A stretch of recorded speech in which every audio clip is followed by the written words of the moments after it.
Anda kembali bersama kami, biasa kita masih bersama dengan Menteri Koperasi Republik Indonesia, Pak Ferry Juliantono. Pak Menteri gini, kalau kita melihat perkembangan koperasi saat ini begitu pesat, ada juga program prioritas dari pemerintah saat ini, Koperasi Desa Merah Putih yang saat ini sedang dibangun secara bertahap begitu, termasuk juga dengan SDM-nya. Tapi masih ada juga sejumlah tantangan yang masih kita hadapi dengan saat ini. Padahal tujuannya itu banyak, menstabilkan harga, menstabilkan inflasi, begitu juga menyokong kebutuhan masyarakat sampai ke desa-desa. Apa Pak yang ingin diselesaikan saat ini, Sebenarnya Pak? yang penting pertama kali adalah benar apa yang dilakukan oleh Bapak Presiden untuk mengembalikan lagi arah sistem praktek dan kebijakan ekonomi ini kembali ke ekonomi konstitusi kita. Kalau kita lihat tadi kan sebenarnya dari para pendiri bangsa, tokoh-tokoh kemerdekaan, dan kemudian konstitusi kita di Undang-Undang Dasar 1945, khususnya di pasal 33 ayat 1 bahwa perekonomian nasional disusun berdasarkan asas kekeluargaan, itu kan sebenarnya adalah representasi dari koperasi. Dan oleh karena itu tadi Bung Hatta ditetapkan sebagai Bapak Koperasi, kemudian karena koperasi dianggap badan usaha yang cocok dengan nilai-nilai yang hidup di tengah masyarakat kita. Nah, problemnya kan sekarang berapa puluh tahun belakangan ini kan yang menjadi sokoguru bukannya badan usaha koperasi, tapi badan usaha swasta. Nah, sekarang dikembalikan juga bahwa koperasi harus punya andil yang jauh lebih besar. Nah, arah yang sudah dibuat oleh Bapak Presiden ini sebenarnya membuka kesempatan kepada Kementerian Koperasi, Gerakan Koperasi untuk bisa mengaktifkan kesempatan ini untuk betul-betul kita koperasi ini bisa menjadi lebih modern, lebih kuat, kemudian bisa relatif diterima kembali oleh masyarakat. Sekarang pelajaran tentang koperasi aja udah nggak ada. Sekarang kemarin kita di Jawa Tengah sudah memulai lagi kurikulum di pendidikan dasar menengah di lingkungan Kementerian Pendidikan dan Kementerian Agama, pelajaran tentang koperasi lagi. Kemudian ya sebenarnya tantangan yang lainnya adalah bahwa kepercayaan terhadap koperasi ini memang harus ditumbuhkan kembali dengan betul-betul kita sekarang koperasi bisa masuk lagi ke tempat-tempat, ke ranah-ranah yang selama ini dianggap sebagian masyarakat koperasi nggak mampu. Masih ada regulasi yang menghambat koperasi nggak boleh bikin bank, koperasi nggak boleh bikin rumah sakit, koperasi nggak bisa bikin ini itu ada 18 regulasi yang saya akan rombak itu sebentar lagi supaya sama-sama koperasi itu bisa punya kesempatan yang sama dengan badan usaha swasta dan badan usaha milik negara.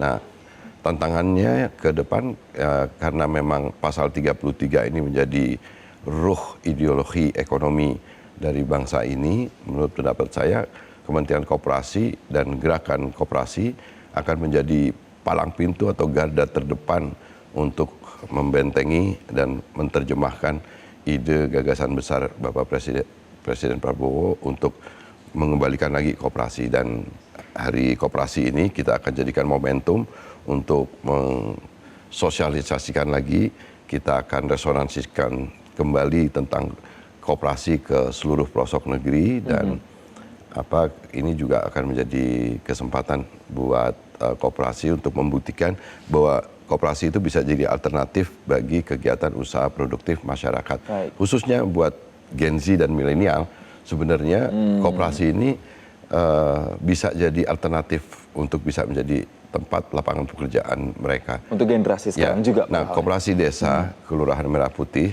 nanti kita akan bangun ekosistem yang baik, yang kolaboratif dengan koperasi-koperasi yang existing sudah ada gitu. Karena kegiatan koperasi desa Kelurahan Merah Putih ini kan yang pertama fungsinya adalah menjual, mendistribusikan barang-barang bersubsidi. Kemudian juga yang kedua yang penting ini adalah koperasi desa Kelurahan Merah Putih menjadi off-taker, nyerap hasil produk masyarakat, tanaman pangan, perkebunan, perikanan, kerajinan, dan lain sebagainya. Yang ketiga, koperasi desa ini berfungsi untuk menjadi instrumen agar program-program dari pemerintah pusat bisa turun ke bawah dengan lebih tepat sasaran kepada si penerima manfaat. Nah, sementara kegiatan koperasi desa Kelurahan Merah Putih itu satu karena ada gerai-nya, dia juga jualan retail. Nah, barang-barangnya itu yang bisa kita produksi kita akan prioritaskan adalah produk-produk UMKM lokal. Tapi yang belum bisa kita produksi sendiri tentu kita akan bisa bekerja sama dengan pabrikan dan prinsipal-prinsipal. Kemudian kita juga akan melaksanakan kegiatan usaha keuangan mikro. Karena keuangan mikro ini menjadi penting untuk bisa membebaskan masyarakat khususnya yang di pedesaan itu dari jeratan rentenir dan pinjaman online. Kemudian yang ketiga ada kegiatan gerai obat dan klinik supaya kalau menurut Bapak Presiden setidaknya ada apotik sederhana dan klinik sederhana di desa-desa. Keempat ada kegiatan pergudangan, logistik plus dengan boleh silahkan Koperasi Desa Kelurahan Merah Putih itu melaksanakan kegiatan usaha yang sesuai dengan potensi dan kebutuhan desanya. Yang ada di masyarakat di sana gitu ya. Jadi elemen usahanya itu lebih komprehensif gitu jadi ya. Istilah koperasi desa ini kita bisa menemukan di arsip pola pembangunan semesta berencana tahun 1947 sampai 59. Di dalam pola pembangunan semesta berencana yang dibuat oleh Dewan Perancang Nasional, Depernas sebelum menjadi Bappenas nih, itu sudah ada kata koperasi desa. Jadi istilahnya itu Democratic Rural Development. Jadi para tokoh bangsa tahu bahwa pembangunan itu juga harus sampai ke desa-desa. Jangan sampai seperti yang sekarang terjadi ada disparitas antara kota dengan desa yang sangat tinggi, jauh. Desa menjadi wilayah yang ketinggalan, menjadi tempat kantong kemiskinan, tidak ada kesempatan pekerjaan. Nah, oleh karena itu dengan adanya Koperasi Desa Kelurahan Merah Putih ini diharapkan oleh Bapak Presiden itu akan memicu perputaran uang di desa-desa, kemudian ada pertumbuhan ekonomi di desa-desa yang nanti secara akumulatif itu akan bisa mendorong juga pertumbuhan ekonomi secara nasional. Tapi yang pasti Koperasi Desa Kelurahan Merah Putih ini selain pendekatan yang sifatnya kuantitatif, bentuk badan hukumnya, kemudian bangun fisiknya, tapi juga operasionalisasi ini membutuhkan pendekatan yang sifatnya juga kualitatif, sehingga kita juga akan matangkan seluruh persiapan untuk operasionalisasinya, karena ini entitas usaha, jadi kita memang ada indikatornya bahwa ini juga harus untung, harus ada profitnya supaya bisa memberikan manfaat untuk anggota dan untuk masyarakatnya. Gitu. Pak Ferry, tapi bicara soal tadi ada target kan? Bapak tadi kalau tidak salah sampai dengan akhir tahun 40 ribuan ya Pak ya, Koperasi Desa Kelurahan Merah Putih ini nanti bisa terbangun dan bisa beroperasi.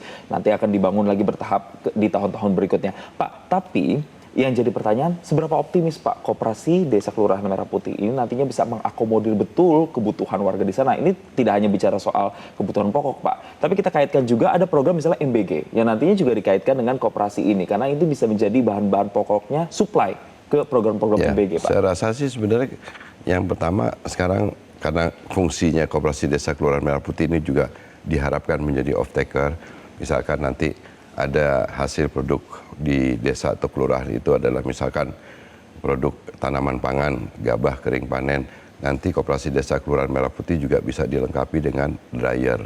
Kemudian jika desa dan kelurahan itu adalah memproduksi sayuran dan buah-buahan, di Koperasi Desa Kelurahan Merah Putih itu bisa disediakan alat pengatur suhu.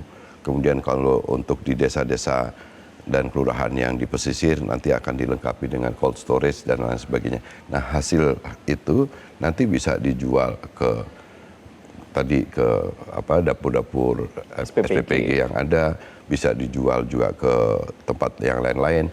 Karena nanti di setiap Koperasi Desa Kelurahan Merah Putih kan nanti akan dilengkapi dengan 1 truk pickup dan 2 kendaraan motor.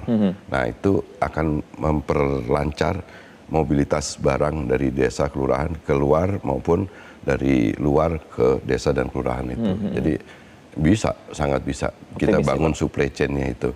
Yang butuh yang tidak ringan adalah kita memang perlu waktu untuk itu. Karena misalkan bagaimana kita juga harus mendorong produk-produk UMKM lokal itu bisa terkurasi dengan baik, kualitasnya juga bisa baik, bisa berkesinambungan, dan nanti kita akan tempatkan produk-produk UMKM lokal itu di gerai-gerai Koperasi Desa Kelurahan Merah Putih. Memang tidak ringan, tapi kami optimis dan sesuai dengan arahan Bapak Presiden, Koperasi Desa Kelurahan Merah Putih ini akan bisa jadi instrumen yang akan membuat masyarakat tidak lagi hanya sekedar sebagai objek ekonomi atau sekedar penerima manfaat, tapi mereka sekarang menjadi subjek dan pelaku ekonomi. Karena itu dibuatkan badan usahanya, namanya Koperasi Desa Kelurahan Merah Putih, dan mereka juga sekarang dikasih akses permodalan. Baik. Dan mudah-mudahan dengan modal tersebut sekarang masyarakat desa bisa menggerakkan ekonominya Perekonomian dan mereka begitu ya, Pak? bisa kita bukakan itu kegiatan ekonomi produktif di desa-desa dan kelurahan. Betul, dan bisa mempersempit gap tadi antara desa dengan Ya, kota sangat tadi penting. begitu ya, Itu Pak, ya? kalau nggak diantisipasi Baik. dari sekarang, disparitas itu makin tinggi dan kemudian kita tidak bisa mencegah arus urbanisasi generasi muda di desa-desa untuk ke kota gitu. Baik.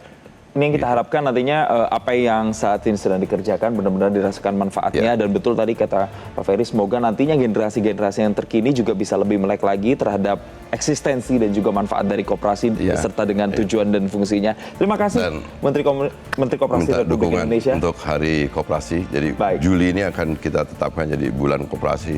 Pokoknya kita akan jadi garda terdepan dan benteng pasal 33 Undang-Undang Dasar 1945. Baik. Sekali lagi terima kasih Menteri Koperasi Republik Indonesia Bapak Ferry Juliantono telah memberikan informasinya bersama kami di Dialog Selamat Pagi Indonesia kali ini, dan ini menjadi akhir dari Selamat Pagi Indonesia kali ini pemirsa. Mewakili rekan-rekan yang bertugas dan juga rekan saya Valencia Melvinci, kami pamit undur diri. Terima kasih dan sampai jumpa.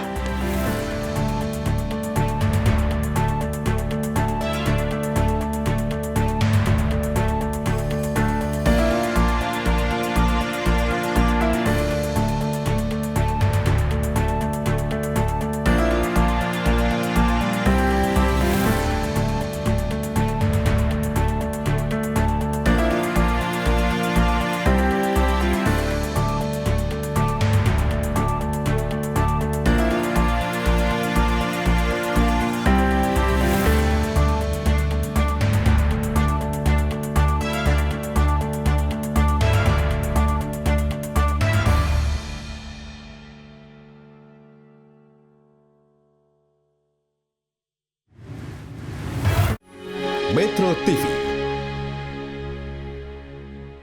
Jelajahi cara baru mendapatkan informasi. Download Metro TV Extend sekarang.